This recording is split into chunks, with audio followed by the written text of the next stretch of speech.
O X da Questão.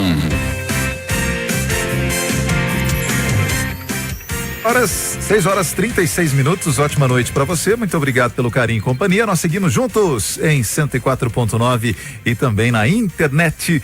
Nós estamos nos nossos canais, nesse momento em todos eles funcionando para você ouvinte acompanhar também os nossos conteúdos via internet. E agora recebendo aqui nos estúdios da Rádio Imprensa FM o doutor Marcelo Cordeiro, que é médico clínico que é médico na clínica Alto Astral, né? Ele é oftalmologista, vai conversar conosco sobre a saúde ocular e as doenças na retina. Doutor Marcelo, bem-vindo à Rádio Imprensa FM, boa noite. Muito obrigado, boa noite, agradeço o convite. Chega mais um pouquinho aí pra gente ouvir bem a voz do senhor. Tá melhor? Ótimo. Doutor, saúde da retina, as doenças da retina. Vamos falar sobre as principais doenças da retina, quais são e quais são os seus sintomas. Na prática clínica, nós podemos elencar algumas doenças, né? A degeneração macular relacionada à idade é uma delas. A retinopatia diabética, as doenças vasculares oclusivas, especialmente as venosas, né? Oclusões venosas retinianas. Nós temos os descolamentos de retina. Nós temos as inflamações que acometem o olho e podem acometer a retina. E uma queixa também muito comum no consultório, né? São as opacidades vítreas, que são aquelas mosquinhas volantes que às vezes os pacientes podem ver. Em relação aos sintomas, né? Dependendo da doença, os sintomas são variados. Pode ir desde perda de campo visual, a manchas escuras no campo visual e até mesmo a gente consegue verificar essas moscas volantes, né? Que são normalmente são sombras no campo visual que são móveis, flashes luminosos podem acontecer. Então, na vigência desses sintomas, é sempre bom avaliar com o oftalmologista para fazer o diagnóstico, né? O diagnóstico precoce. Essas mosquinhas, né? Que eu conheço bem, né? Até que eu convivo com elas, né? Isso é decorrência de quê, doutor? Pode ser decorrente da idade. Da idade, né? Porque nós temos, um pouquinho mais na frente da retina, nós temos um gel e ele é formado por proteínas. Com a idade, algumas dessas proteínas, elas podem se degenerar e aglutinar. E aí, a luz que entra dentro do olho bate nessas proteínas que deveriam ser transparentes, mas agora estão mais opacificadas, faz sombra na retina. Mas claro, sempre que tiver esses sintomas de mosca volante, não é só mosca volante, não é só esses floaters, né, que podem causar essas alterações visuais. Sempre é importante fazer a avaliação. Inflamação dentro do olho pode causar essas manchinhas no campo visual e sangramentos dentro do olho também, então é importante avaliar. O que a gente mais fica alerta é descolamento de retina, né, também, então tem que fazer mapeamento de retina para identificar a causa da queixa, que é essa mosquinha volante. Bom, a gente ouve muito falar em transplante de córneas, né, e tem a ver com a questão da retina, não? São assuntos diferentes. São diferentes. A córnea, ela fica mais na parte da frente do olho, né? A retina já é uma camada de células, né, que fica na parede posterior do olho. O forro do olho. Internamente, exatamente. Então, a córnea seria uma camada mais externa e mais na frente do olho. A retina é mais interna e mais atrás do olho. Nós precisamos da retina porque ela capta sinais luminosos, né? Capta a luz e transforma em sinais para o cérebro poder fazer com que a pessoa enxergue. A córnea é extremamente importante para permitir a entrada da luz. Então, se tem alguma opacidade corneana, o paciente, se o tratamento for o transplante de córnea, tem que fazer o transplante de córnea para poder penetrar a luz no olho. Senão a retina não pode ser estimulada. O globo ocular fica anterior à retina, fica na frente. A retina é parte do globo ocular, né? Então, se a gente fosse pensar assim no globo ocular como em camadas, nós temos 3 camadas. A córnea escleral mais externa, a camada intermediária chamada de úvea e a camada mais interna neurosensorial é a retina. Bom, assim, os cuidados, doutor, né? Existe algum método, algum comportamento, procedimento que pode prevenir ou pelo menos retardar, né, os problemas do aparelho visual? Muito importante a pergunta, porque é justamente o que a gente tem como objetivo, né? De promover a saúde e prevenir o agravo antes mesmo que ele aconteça. Muito mais fácil, né, de tratar o agravo antes, né, do que ele aconteça, do que remediar, né? Aquele negócio. Prevenir é melhor do que remediar. Em relação a hábitos de vida, né? Hábitos de vida saudáveis, né? Por exemplo, uma dieta que privilegia alimentos com moderação em relação a açúcar, em relação a gordura, carne vermelha. Uma dieta rica em vegetais de folha verde, em nozes, isso é importante. Se for possível acrescentar também nessa dieta, tinha falado mais cedo da dieta do Mediterrâneo, peixes, porque eles conseguem, principalmente peixes marítimos, né? Eles têm ácidos graxos importantes para nós. Muito azeite, muita castanha. Perfeitamente, o azeite. Então isso ajuda a diminuir a oxidação, né, dos tecidos, e isso preserva a qualidade do olho também. A princípio pode não ser importante, mas certamente tem que criar o hábito, né, de estar sempre consumindo esses alimentos. Fazer atividades físicas, né, para ajudar em relação ao fator de risco cardiovascular, porque as doenças que afetam vasos sanguíneos acontecem em todo o corpo, não é diferente no olho, né? Então tem que tomar cuidado com a pressão alta, com diabetes, tomar cuidado, né? E pacientes que a gente acompanha também, tabagismo é, nossa, horroroso. Doutor, descolamento de retina, tem reversão? Pode ter cura? Como é que é feito o tratamento para isso? O descolamento de retina, né, é uma condição muito grave, mas hoje em dia, com os avanços, né, na parte cirúrgica, nós conseguimos reaplicar a retina, né, pro lugar onde ela deveria estar. Agora, o resultado visual depende muito, né, da ocorrência do agravo, do tempo, né, da ocorrência desse agravo até o diagnóstico, para se começar o tratamento, e também da região que ele acomete no olho. Nós temos uma região muito nobre na retina, nós chamamos de mácula, e quando existe o descolamento dessa região, o paciente tem um prognóstico visual mais reservado. Às vezes nós não conseguimos recuperar a visão, mas tentar preservar um resquício visual desse paciente. Tem muita gente que acorda, doutor, com ardência nos olhos, né? Não suporta a claridade. Outros já nem importam com isso, né? O que provoca essa ardência geralmente nos dois olhos, né? A pessoa às vezes fica, digamos, cega, né? Entre aspas, né? O que é isso?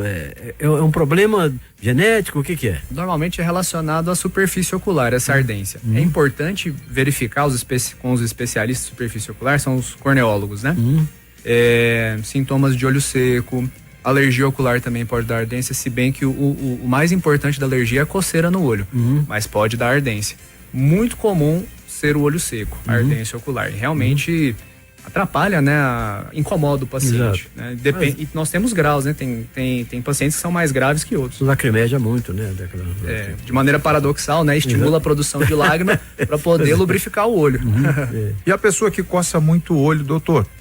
Como é que faz? É indicado fazer o quê? Em vez de coçar o olho, o pessoal pega ali, vira a mão, passa com força no olho quando tem ardência. Qual é o procedimento correto?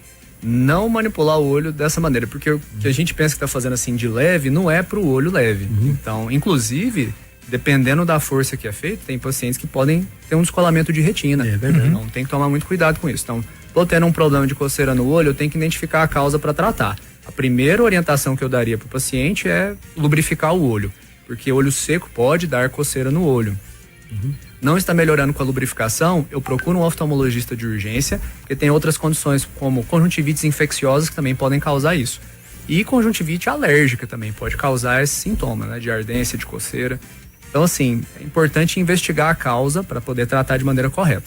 Pessoa que gosta de mergulhar com os olhos abertos, né?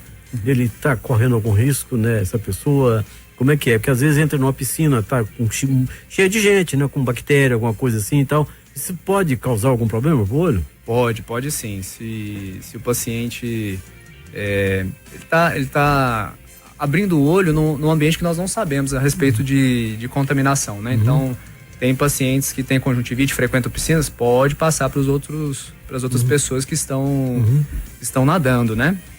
E se o paciente é usuário de lente de contato, então ainda tem que tomar muito mais cuidado com a superfície do olho. Então, o que a gente orienta sempre é buscar, né, um oftalmologista se estiver tendo sintomas o mais rápido possível e tomar cuidado, né, onde está se frequentando as piscinas. E essa tal conjuntivite, o que é isso, né? Parece que é o terror de 10 entre 10 pessoas. É uma inflamação numa camada do olho chamada de conjuntiva, é uma camada mais externa. E aí o paciente ele tem sintomas de olho vermelho, de ardência, de coceira. pode ter secreção no olho, pode ter a sensação de que está arranhando o olho como se tivesse um cisco no olho, mas não é, né? A própria conjuntiva inflamada que pode dar essa sensação. E aí nós temos causas infecciosas e até mesmo química. Tem paciente que tem conjuntivite química porque derramou produto, né? Produto de limpeza, por exemplo. Já tive uma paciente que se confundiu com colírio e aplicou uma solução otológica. Era para o ouvido e aplicou no olho, porque estava próximo o colírio um com o outro. E aí ela teve uma conjuntivite química. Eu conheço uma lá em casa que fez isso. É verdade, minha esposa aplicou. Tinha um ácido lá, não sei o que, ela achou que fosse colírio. Pagou caro por isso. Agora, as doenças, as patologias oculares, doutor, elas são geralmente hereditárias, né? Elas são genéticas, são adquiridas, né? Como é que a pessoa consegue adquirir um problema nas vistas? Olha, existem doenças hereditárias, não são as mais comuns, né? Na nossa prática clínica. Porque tem família, deixa eu melhorar a pergunta, tem que família, todo mundo usa óculos, né? Sim. Desde o bebezinho até o vovô, todo mundo usa óculos, né? Isso é hereditariedade? Ser? Tem relação com a hereditariedade, né? Mas tem muitas doenças que são adquiridas, né? Então, o senhor citou o óculos, né? Não usar óculos é a principal causa de baixa de visão que nós temos. Então, o paciente tem que ir no oftalmologista para saber se a gente consegue melhorar a visão dele. E é muito comum. Problemas como miopia, hipermetropia, astigmatismo. E normalmente eles são de fácil resolução com a utilização do óculos. Bom, melhor do que trabalhar com a doença é trabalhar na prevenção da doença, né, doutor? Tem sim. Tem. Vamos ouvinte primeiro? Isso. Tem o Marcos Machado, ele está perguntando o seguinte, mandando boa noite para todos aqui. Ele está querendo saber se levantar de manhã e lavar os olhos, né? Sempre com muita água, devido ao cloro, se tem problema ou se isso pode causar algum problema. Normalmente... No caso aqui, ele acabou de especificar jogando água dentro dos olhos. Assim, a solução que é adequada para limpeza ocular, principalmente quando cai um cisco no olho, a primeira coisa que a gente orienta é fazer a limpeza com soro fisiológico estéril, né? Lavar o olho com água, a água ela pode ser adequada para lavar a água que é tratada, né? Ela pode ser adequada para lavar a mão, mas não é adequado para lavar a superfície ocular. É verdade. Então, assim, se precisar, a gente recomenda fechar os olhos. E aí, assim, tem alguma secreção que às vezes pode acumular no cantinho do olho, né? Próximo do nariz, quando a gente acorda. Então, a gente fecha os olhos, retira a secreção. Se precisar, lubrifique o olho. Porque nós já temos a lágrima. A lágrima tem fatores de defesa nela. Ela já é lubrificante natural e ela normalmente já faz a defesa da superfície do olho. Então, lavar com água, com sabão, não é a nossa recomendação. Eu ia falar sobre a prevenção. De quando em quando as pessoas devem fazer um exame ao oftalmologista, o que é indicado, não é? E quais são os principais tratamentos para se evitar, né? Não tratamento, eu digo, mas principais ações para se evitar a perda da visão. Em relação à frequência, né, do acompanhamento oftalmológico, normalmente a gente recomenda paciente assintomático, não estou sentindo nada, anualmente para fazer, independente da idade. Agora, claro, por exemplo, bebê recém-nascido, a gente gosta que o paciente faça o teste do olhinho, né, o mais rápido possível ainda na maternidade. Não conseguiu fazer, procure um oftalmologista, é extremamente importante. Se o paciente tiver algum diagnóstico já no olho, às vezes essa frequência muda. Tem pacientes que tem que acompanhar, às vezes, mensalmente. Outros a cada 3 meses, a cada 6 meses, é muito variável. Mas não estou sentindo nada, preciso pelo menos uma vez no ano fazer meu exame oftalmológico de rotina. A partir de que idade a pessoa sente uma certa dificuldade, a visão já começa a ficar cansada? Naturalmente, assim, né? Eu tô dizendo, porque tem gente que já vai mais cedo, vai ter dificuldade com a visão e tal, mas geralmente é o quê? Depois dos 40, depois dos 50, como funciona? Depois dos 40 anos de idade, o nosso olho vai perdendo uma capacidade de acomodação e aí vem surgindo um problema de saúde chamado presbiopia. Então, a partir de 40 anos, infelizmente, todo mundo vai ganhar um óculos para perto. Alguns mais cedo, outros mais tarde. Depende da capacidade de acomodação daquele paciente. E eu até peço desculpa, não respondi a respeito da prevenção, né? O que a gente pode fazer para evitar a perda de visão? Sua pergunta anterior. fazer o acompanhamento oftalmológico de rotina, ter hábitos de vida saudáveis, né? E ter proteção, né, no olho. Por exemplo, tem pacientes que trabalham em áreas que podem ter risco, né? Isso aí vem a medicina do trabalho orientando o uso de EPIs, né, de equipamentos de proteção individual, para não ter acidente com o olho. Para se tiver, assim, algum acidente, pelo menos reduzir o dano tecidual. Tem muita gente que tem problema com excesso de claridade, né? Por exemplo, você vai na rodovia, bate uma luz alta, né, na sua vista, você se perde todo, né? Isso é uma reação orgânica natural, né? Ou algumas pessoas têm mais ou menos dificuldade com isso? Tem pessoas que têm mais sensibilidade à luz, né? Às vezes por até mesmo problema de visão. Astigmatismo, por exemplo, dá muita sensibilidade à luz. Sim. Então, tem outras pessoas, tem pessoas que têm um distúrbio que eles não nascem com a íris. Esses daí tem que utilizar até lentes mais escuras, né? Quando fazer o óculos, porque realmente ela regula a entrada de luz no olho. Então, a maior quantidade de luz no olho não é que vai, assim, incomoda, mas o olho foi feito realmente para ser um receptor de luz, né? Realmente. Mas pode incomodar dependendo da quantidade. Tanto é que nós temos mecanismos regulatórios para isso. O uso de óculos, né, escuros, doutor, ele é recomendável em que situação? Que tem gente que não tira óculos nem de noite, né? Aqueles óculos escuros, né? Jogador de futebol, cantores, esses artistas aí, por exemplo, às vezes não tem problema de acuidade visual, essas coisas, mas tem por hábito usar os óculos escuros. Como é que é isso? A questão é, de noite, utilizar o óculos escuro pode atrapalhar a visibilidade, então pode ser um risco para o paciente. Então, eu recomendaria utilizar em ambientes luminosos, né? E é importante utilizar realmente a proteção ocular do excesso de luz, né? Tem gente que vai usar óculos, tem gente que vai usar chapéu, né? Principalmente quem trabalha, né, com exposição solar intensa, né? Então, além da pele, proteger o olho. É importante, realmente. Tem ouvinte aí? Isso, tem a participação da Ana Maria, lá do Residencial Gibran, mandando boa noite para toda a equipe. E ela tá falando o seguinte: olha, eu tive alguns problemas, né?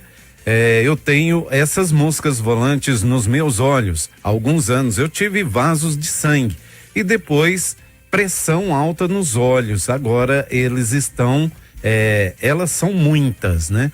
Aqui provavelmente ela está querendo saber o que fazer nessa situação.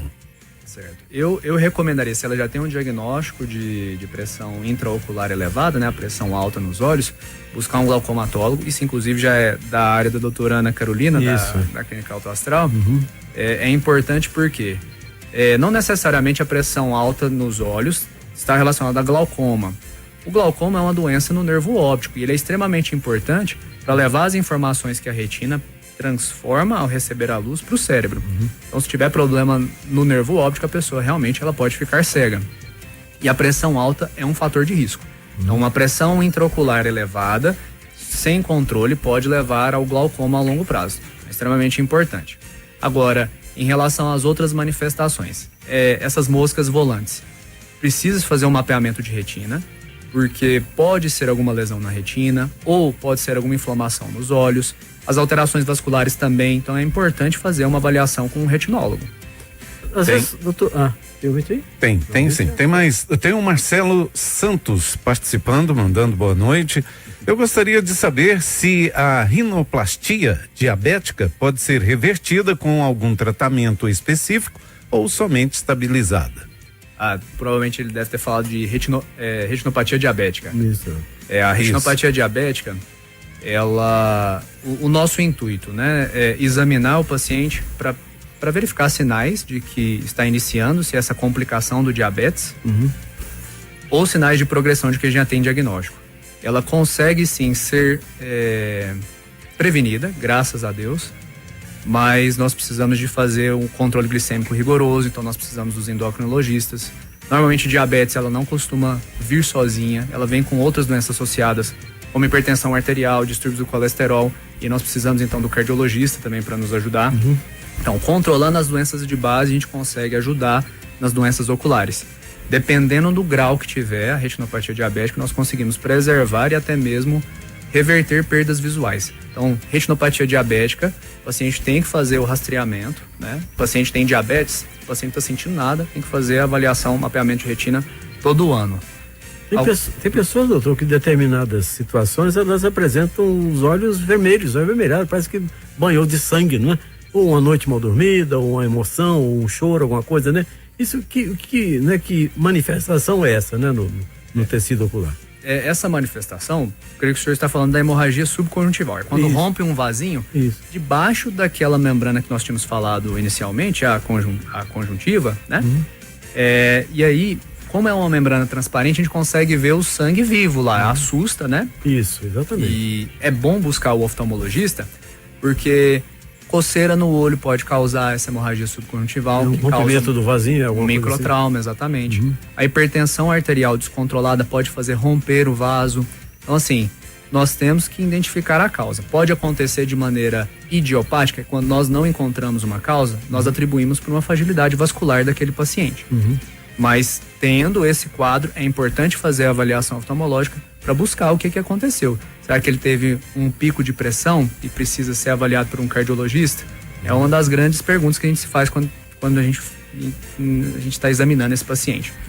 Doutor, nos anos 80 tinha um óculos, tinha uma propaganda de um óculos que chamava Amber Vision. Não, eu tô falando que isso tinha mesmo. Quem aí tem mais de 40 anos sabe que tinha esse óculos. E aí era o seguinte, o cara dirigia à noite enxergando como se fosse de dia com esse óculos. Era uma propaganda disso, passou até... Existe algum óculos de fato que tem esse benefício, que traga essa clareza para a pessoa poder se sentir mais confortável nas suas atividades diárias, ou isso é só mística? Eu não conheço o Amber Vision, mas o óculos mais simples, quando o paciente tem um problema de visão, aí você utiliza esse óculos, pode ter certeza que vai ter mais nitidez na visão. Estão vendendo um na internet aí, diz que é o óculos do exército americano. Diz que era esse? parecido. O pessoal enxerga de noite com a beleza. O cara enxergava, dirigia à noite. Mas só o camarada que vende que enxerga, né? Tinha propaganda, Brasil. Você está com dificuldade nas vistas? Os seus olhos estão doendo? Peça já o Amber Vision, o óculos não sei o que, aí o cara mostrava o cara dirigindo um negócio assim, né? É muito engraçado. O que nós temos assim de óculos diferentes, por exemplo, desse que eu estou utilizando, né? São pacientes que têm uma visão subnormal, né? E existem dispositivos que conseguem tirar uma foto e emitir um áudio para falar o que o paciente, o que ele deveria estar enxergando, né? O paciente que tem problema de visão sério, mas que utiliza o óculos para auxiliar, né, como se fosse um dispositivo para falar o que ele está enxergando, e aí ajuda o paciente. Aí nós temos esses dispositivos, sim. Legal. Agora vamos falar o seguinte: quem quer fazer uma consulta oftalmológica detalhada, preventiva, ou até mesmo um acompanhamento com um profissional que tenha capacidade, que tenha responsabilidade para indicar qual é o óculos certo, qual é a maneira correta de você cuidar da sua visão, tem um lugar onde você pode com certeza entrar em contato e visitar, que é a Clínica Alta Astral do nosso querido amigo Josevaldo Brito, que nesse momento, inclusive, com certeza está acompanhando aqui a programação, que eu queria mandar um abraço para ele. E o doutor atende lá também, né, doutor? Atendo sim. E estamos à disposição lá para ajudar na sua saúde ocular. Tá aí, doutor Marcelo Cordeiro, né? Marcelo Cordeiro tá dando a dica para você que quer cuidar da sua saúde ocular, que é muito importante, enxergar bem, dar uma tranquilidade, dar uma certeza pra gente, né? Quando você tá meio lendo assim, que parece que tá na dúvida, sempre tem alguma coisa que não tá bem claro, não tá bem nítido, isso te traz você fica tateando aqui com a visão, é muito ruim. Doutor, muito obrigado muito obrigado ao Joseval, muito obrigado ao senhor pela presença, muito bom esse papo, muito enriquecedor. E a gente agora já contamos, né, com a sua volta aqui ao programa, viu? Continuar falando sobre a saúde dos olhos. São muitas informações, né, mas eu estou à disposição para nós discutirmos. É importante difundir as informações e eu agradeço o convite novamente. Muito legal. Vocês são muito receptivos, parabéns. Muito obrigado mesmo, doutor. São 7h agora, finalzinho aqui da nossa edição do OX da Questão. O William achou ali o Amber Vision, ele vai pedir um pra ele agora. Pra poder utilizar. Achei, tá aqui, tem até a propagandinha aqui rolando aqui, ó. 7h, final aqui da nossa edição do OX da Questão.